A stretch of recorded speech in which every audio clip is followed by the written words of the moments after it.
all of the grants have the same objective, to solve the problem of the funder.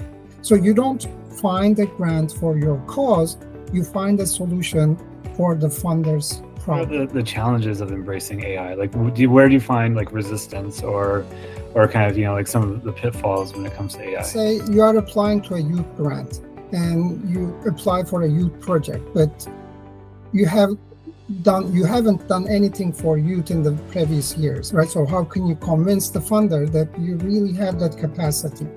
So operational report is one way of checking this, but even if they don't ask for it, they will check your website and social media for sure and try to see something that is relevant to the project that you are proposing.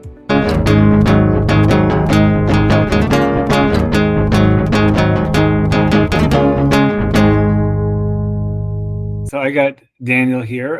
Today we're going to be talking about AI for nonprofits, as well as grant opportunities and how to find them and some of the common pitfalls.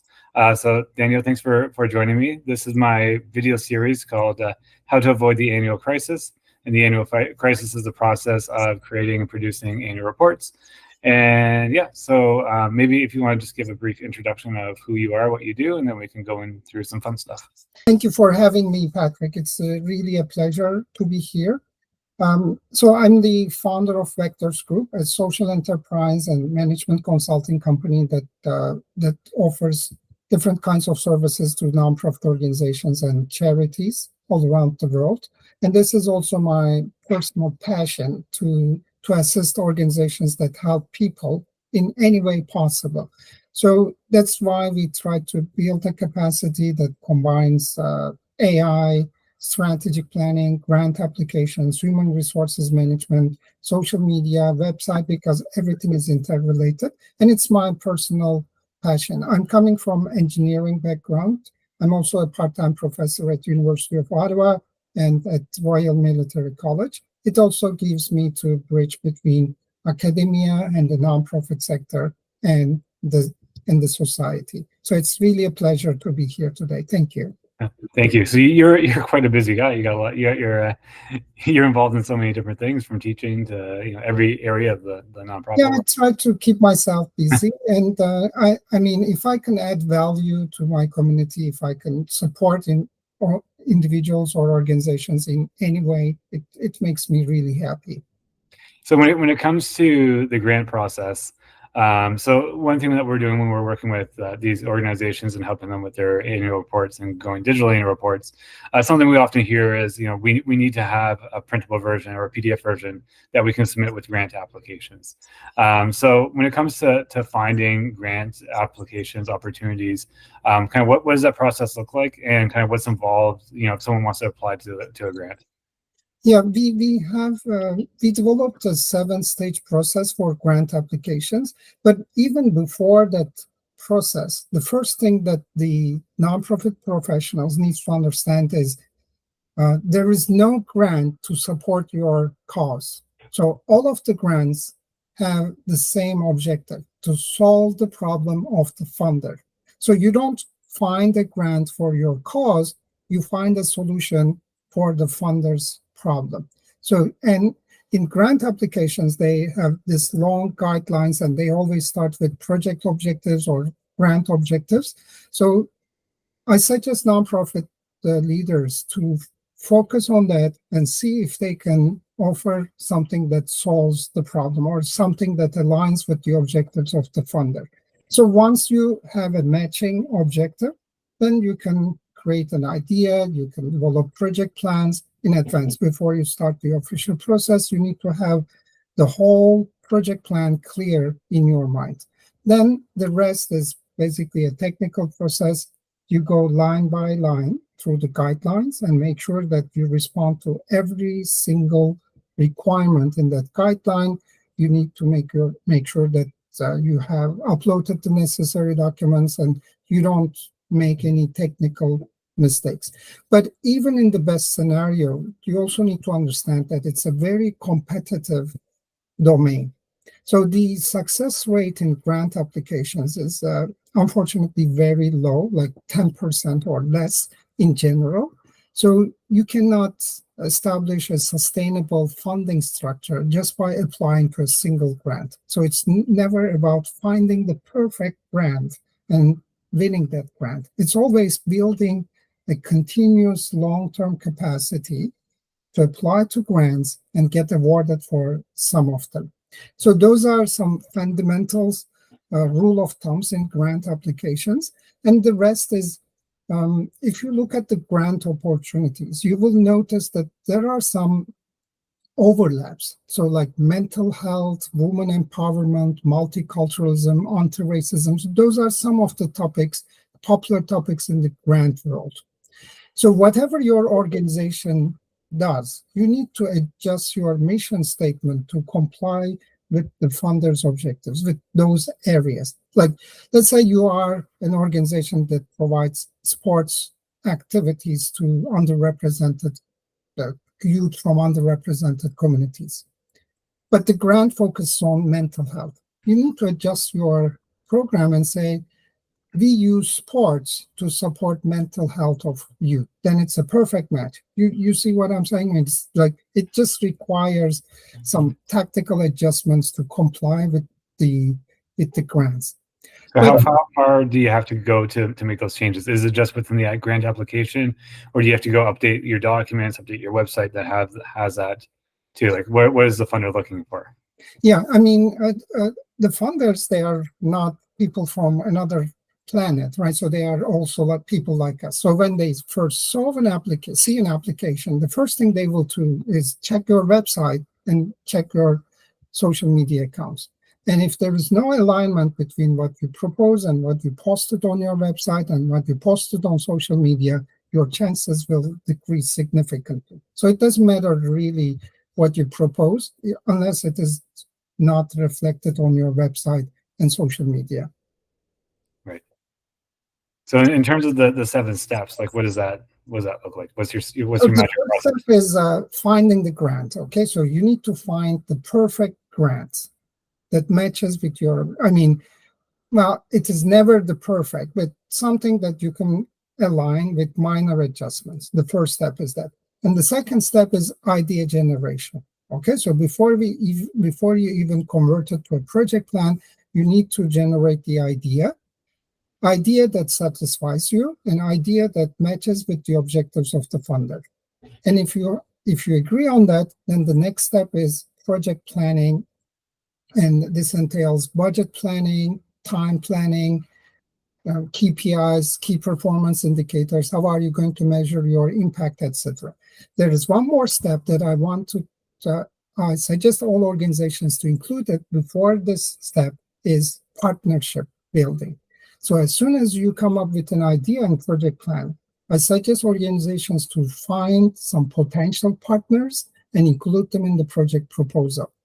They don't need to get equal share, but even if they get a small percentage, for all funders, it's very essential. If you pay attention to the guidelines, you will notice that almost all funders encourage participation, collaboration between nonprofit organizations. So we suggest organizations to include this in the process. And then the next stage is compiling necessary documents, because it's not standard. Sometimes they need article of incorporation, financial statements for the last 3 years, bylaws documents. Sometimes they ask for operational reports, etc. So you need to compile those documents. And then the sixth step is opening an account and actually physically writing the application. And then the final stage is the submission. So just to give you an idea, Patrick, the actual grant writing takes 10 to 20% of the overall time. The 70, 80% of the time, or sometimes even 90% of the time, needs to go to research and preparation. So idea generation, project planning, partnership building. And so by partnership building, like if you have support letters from MPs, MPPs, and other partner organizations, your chances to get awarded will significantly increase. But it requires time, so it has to be part of your grant application process. Right. So when it comes to time, like how long, like if a grant, if a grant's available, how long do you recommend that, an organization gives themselves to pull it together? Yeah, that's a very good question, and there is a wrong impression about it. I mean, sometimes you can even just write a grant in 2 hours or 3 hours, okay? But this is not a proper way to write a grant. Typically, you need 2 to 3 weeks to properly prepare for a grant, and then the actual writing may take shorter time, but the preparation requires minimum 2-3 weeks. And this also brought me another important topic in grant applications. So if you have a volunteer, or if your executive director is free enough to allocate 3 weeks for a single grant application, then it may be a reasonable approach. But typically, they don't have that time. So we say grant applications shall not be done by executive directors and shall not be done by volunteers. They have to be done by dedicated staff. And dedicated is the key term here because, as I said, it requires time or can be outsourced for smaller organizations and charities. But if an executive director is the one who is doing the grant application in a nonprofit organization, it means that we are wasting her very valuable and limited time. She needs to focus on strategies, stakeholder engagement, building partnership, rather than just grant application. So grant application is not really that difficult, but it takes time and it requires focused effort. Right, now that makes sense. And I imagine that when my clients say, like, we need our annual report for a grant application, it goes back to one of your first points where the alignment, right? Like, over the last year, the impact that you had, does it align with what the funder wants within that grant application, right? So I'm assuming that that's why they require, like sometimes they'll require the annual report, because then they can see, are you doing what you say that you want to do with, the funds? Yeah, absolutely. Let's say you are applying to a youth grant and you apply for a youth project, but you haven't done anything for youth in the previous years, right? So how can you convince the funder that you really have that capacity? So operational report is one way of checking this, but even if they don't ask for it, they will check your website and social media for sure and try to see something that is relevant to the project that you are proposing.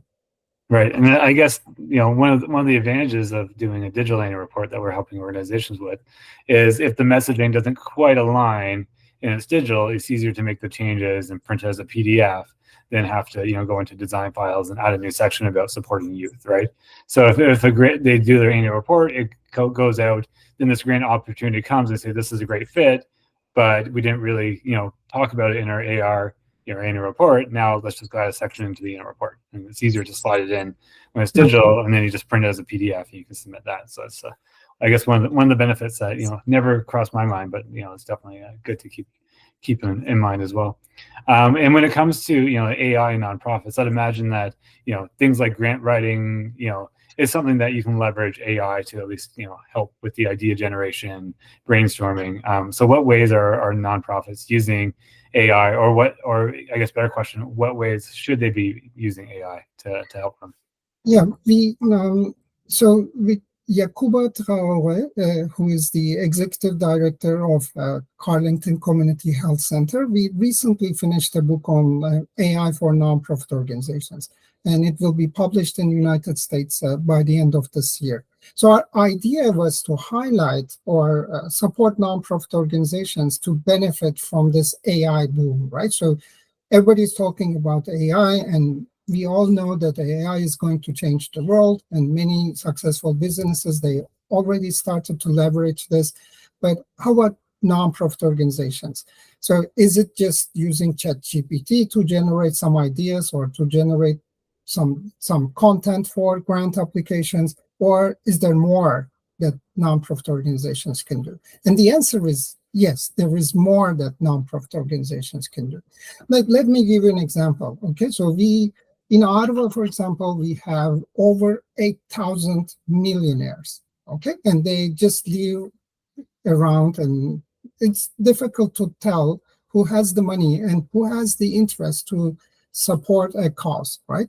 So the nonprofit organizations and charities, they try to find the right individual donors and engage with them with the right message at the right time, with the right style, but they have very limited information. But on the other hand, so remember our personal experience, okay? So I start thinking about a barbecue and suddenly Google starts showing me barbecue advertisements. So how come do they know? And how they know what my budget is, where I live, how I like to communicate, so which social media channels I use. They know everything. So digital capacity already knows a lot about me, sometimes even more than me. So this capacity is also available for nonprofit organizations. Like AI can manage all kinds of donor management activities on behalf of the organization. And it's not just finding the right people, finding the right message and sending the right message, etc. You can receive a phone call from AI in the near future, and you can have a visual conversation with AI generated visual. So those technologies are already available, but for different purposes. They are not common in the nonprofit sector. Or let's say you are trying to find a new board member for your nonprofit organization. So how AI already knows everyone in Ottawa, right? So it can prepare a short list for you. It can do the initial introductions, and it can just scan internet and say, hey, Patrick, he just resigned from his role as a board member, so he's now available. Why don't we engage with Patrick? And it can provide a report to the board, and it will be a fantastic tool. And those are just examples. AI can do the scheduling. AI can monitor the progress at shelters, for example. People start as a homeless people, and we have a process actually. So we don't want people to stay in shelters forever. So after a certain time, gradually, we want them to become independent. So it's really difficult to monitor this process, but AI can easily do this for us and say, hey, why don't you visit Daniel next week? Because now he's ready to go to the next stage, so he can monitor my progress. So the opportunities are endless, and we still don't know what we really can do with AI. But one thing is for sure, we need to start now, because if we are late, then we will not be able to benefit from this. And we also need to understand that there is nothing to be afraid of. This is an opportunity. We just need to be prepared. So we don't need to be afraid, but we need to be prepared for AI.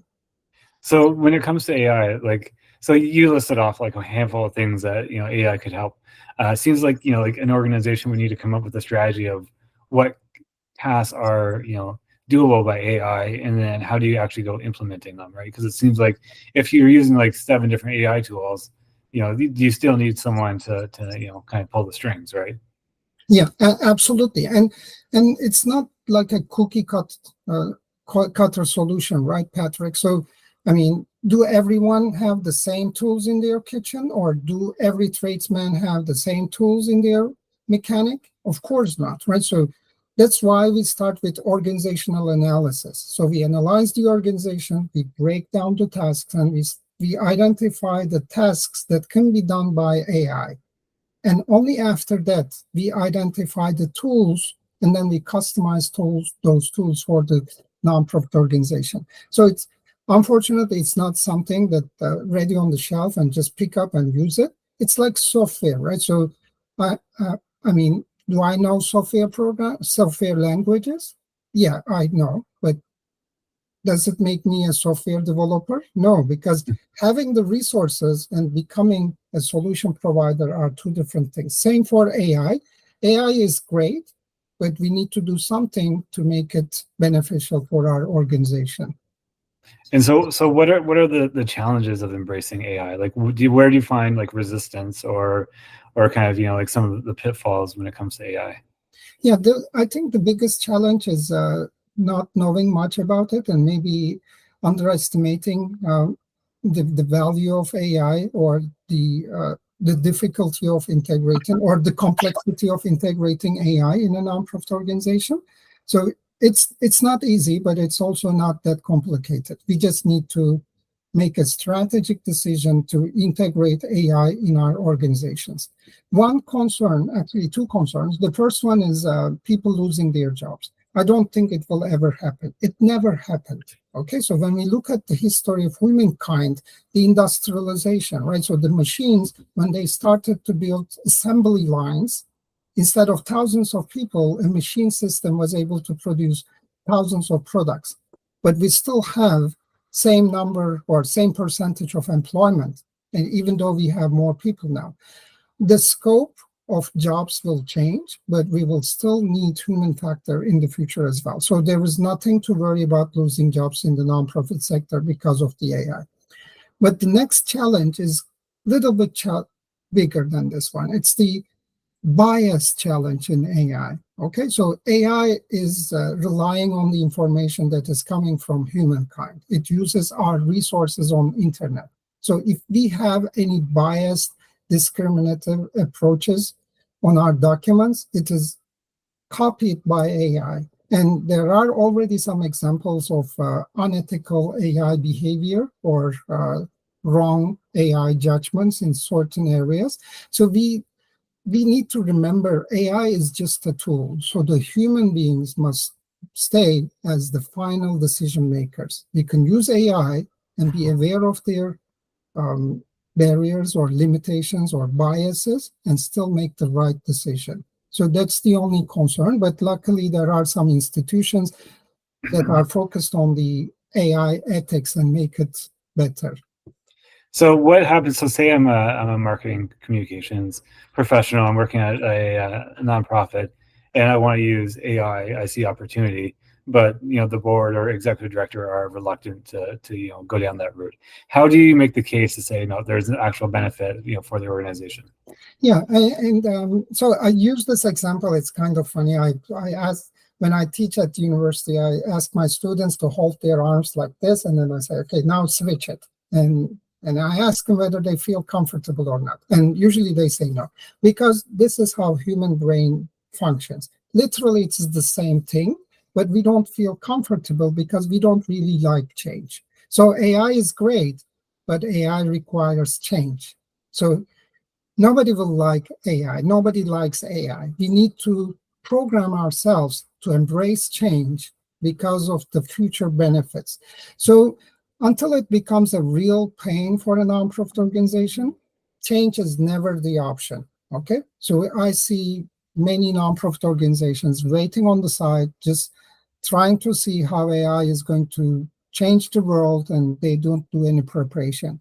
But this is wrong. We don't have this luxury to stay and not do anything.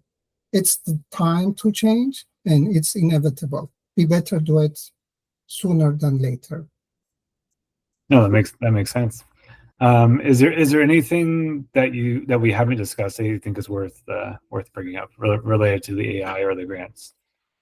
Yeah, one thing is, I have the privilege to work with nonprofit professionals. They are fantastic people. They are excellent in helping people. But there are things that they are not that good at, like AI integration or grant applications or some technical stuff are not their thing. And it's quite normal because they are perfect in other things. But it shall not discourage them.